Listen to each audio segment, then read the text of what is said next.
I'd say I'm a relatively healthy person. I make a lot of my food at home, I take regular exercise, I try to learn new things to keep my brain engaged, and ultimately, I grew up with the crunchiest almond mum to ever exist. Actually, and my dad. He is totally an almond dad too, if there is such a thing. So I've been trained to eat my veg, get a lot of fresh air, and not allow the TV to rot my brain, in my mother's words. However, as I've gotten older, I've become acutely aware that I am no longer invincible.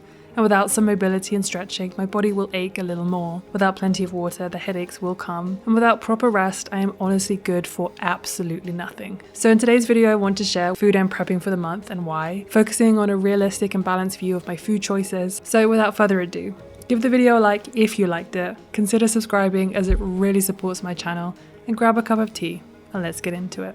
Good morning and welcome back to another video. This week I'm going to be talking about everything that I'm doing to basically feel as good as possible. Things have definitely changed since I entered my 30s and I take my health a lot more seriously, my sleep, my exercise, how I'm exercising my brain as well. And I thought we could go over all of that in today's video. One thing I've been doing for my brain is learning French. One thing I've been doing for my body is finding something that I really enjoy that also happens to be a physical activity like climbing. And I've been looking at just ways to incorporate more healthy foods into my diet, because I eat a vegan, plant-based diet and I just want to ensure that I'm doing the best I can for myself. Okay, I'm gonna make breakfast and we can talk a little bit more about, I guess, my food philosophy or how I try to incorporate as many healthy things into what I eat in a week. For me, balance is always key. My food philosophy is fairly simple. Everything in moderation. The main reason I cook a lot from scratch is simply because it tends to be more affordable. It reduces my waste a little and it gives me a greater sense of what is actually in my food. I also just enjoy it. I love learning about how things are made, what's happening in the bubbles and fermentation process, as well as being able to make something vegan that I can't find in the shops. I find certain foods absolutely mystifying. Things like tempeh, kimchi, tofu, marshmallows, and croissant. This leads to curiosity and asking myself the question, I wonder if I can make this myself. This process is actually what informs a lot of what I eat, and this is how I find myself making enough kimchi to last me months. Kimchi is something I shied away from for a long time because it seemed very complicated and time-consuming. Anything that involved fermentation, timing, the possibility of exploding jars or mold really intimidated me. But when the vegan options are limited and the shops stop stocking your favorite one, it seemed like the right time to try something new. I am very grateful for creators like The Korean Vegan, who made it really easy for me to find a recipe that was straightforward and delicious. So for this month's food prep, I decided to make 2 huge jars of Napa cabbage kimchi and a slightly smaller one of daikon kimchi. These will definitely last us a long time, and the longer they sit, the better they'll get. It feels like such a wonderful coincidence that making fermented foods is incredibly fun, but also happen to be good for you. This is what people tell me anyway. I'm just a gal out here trying to be healthy and just trying to feel my best. But people keep telling me that fermented foods are really good for your gut, for your body, and to be honest, it may be a placebo, but I really do feel it. And my plate is certainly more colourful and delicious for it. One thing about fermented foods is it just brings an extra tang or spice or just depth of flavour that you wouldn't otherwise have. And this makes food so exciting. And again, it makes me want to keep exploring and keep looking at different fermentations and seeing what is possible and what we can turn all our food into. For this kimchi recipe, I was able to find everything I needed from H-Mart. Things like Napa cabbage, Korean pear, red pepper flakes, and dashima. Other fundamental components of kimchi are glutinous rice flour, salt, garlic, and ginger. I also added in some sliced carrot, daikon, and garlic chives, and really took my time coating every leaf of the cabbage. Once I had prepared the kimchi, I left it out on the counter for about a week before placing it in the fridge to continue fermenting for another 2 weeks.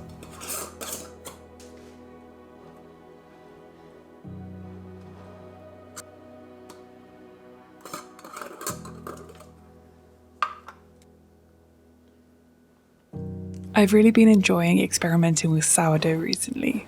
I've been enjoying looking at different flavours and different combinations, how many ingredients I can reasonably put into a loaf of sourdough and it still turn out really well.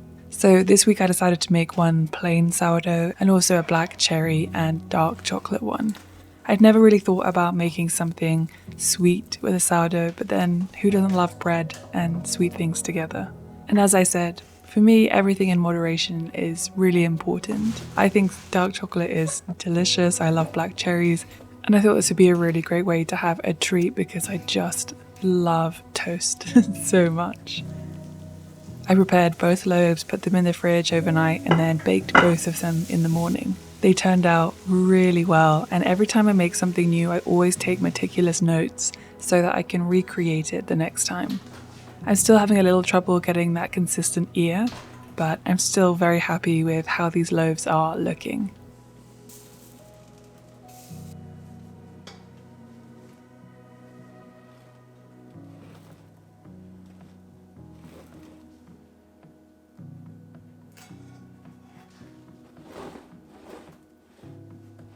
Good morning. So this morning I made my 2 sourdough loaves. I made just a plain one.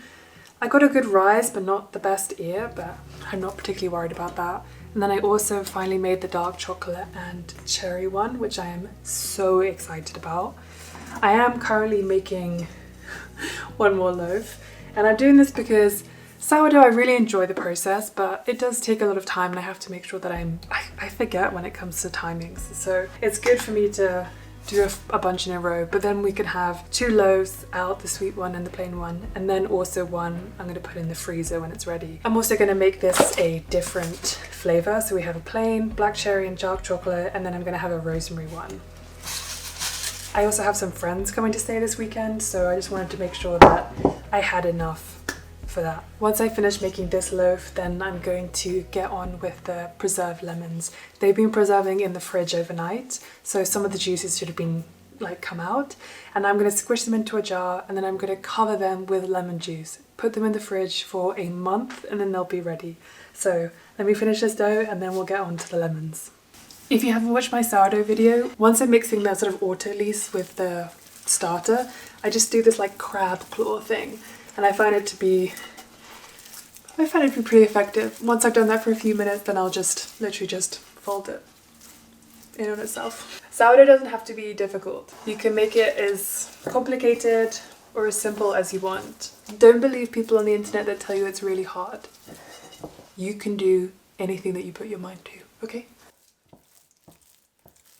I also really love this bowl. I actually just thrifted it 2 days ago, and I've thrifted a few things for a project that I'm working on, but also for the kitchen because it's spring and there are just a few other things I wanted. So after we do the lemons, I'll show you that, because secondhand is a great way to get things because it's cheaper and it's far more sustainable. And also just look how cool this is. Apparently we're becoming a blue house. So everything we seem to get is blue. Also, one more tip is, instead of using plastic wrap if you want to cover your bowls, I just got these bowl covers and I wet them and then put them on. And anytime they get dry, because I live in a very dry climate, I just re-wet them. And that just helps to keep it nice and damp inside so that the dough doesn't dry out while it is proofing. Okay, I'm gonna leave this for an hour before I do the first stretch and folds. And as I said, we'll go on to the lemons.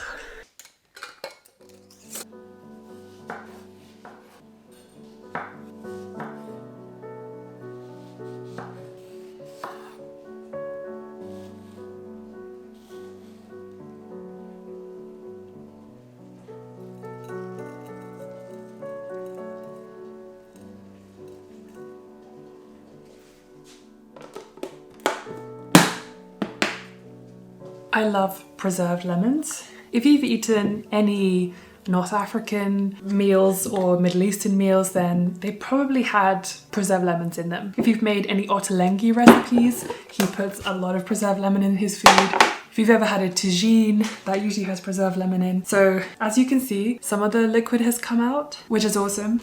So I'm just gonna stuff them in here, nice and tight, and then I'm gonna squeeze probably 7 to 8 lemons worth into here to preserve it as well. So I have salt and lemon juice to preserve the lemons. I'm following a recipe by the Mediterranean Dish blog, so I'll put that link down below. You should go and support her. It's her recipe. And I love supporting other creators, so I just want to let you know that that's where this comes from. Okay, let's get stuffing.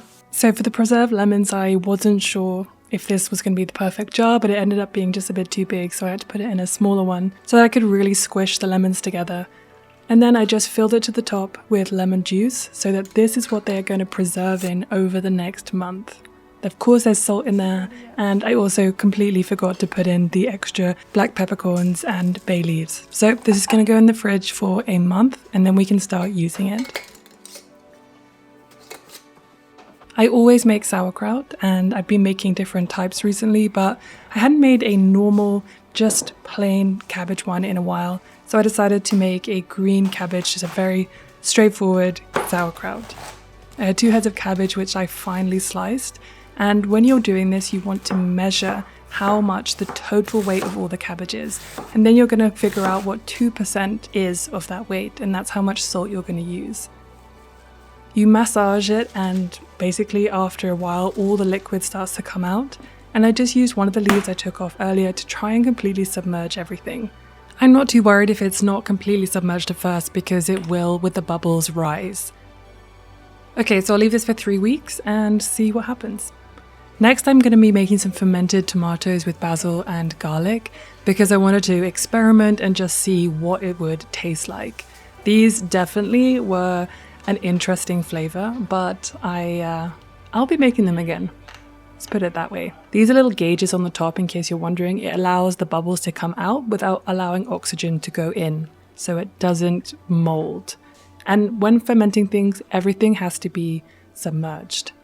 So that's the food prep that I've done for the month at the moment. And in the next video, I want to show you exactly how I'm using these things to make dishes in a what I eat in a week video. I'm trying to connect all of my videos together so that there is a seamless understanding of how one fits into another, especially when it comes to my new series, Rediscovering Myself in My 30s. So I really hope that you enjoyed this video, and if you have any questions, please let me know what they are in the comments below. Otherwise, feel free to subscribe, and I'll see you in the next one. Okay, thank you so much for watching. I'll see you next time.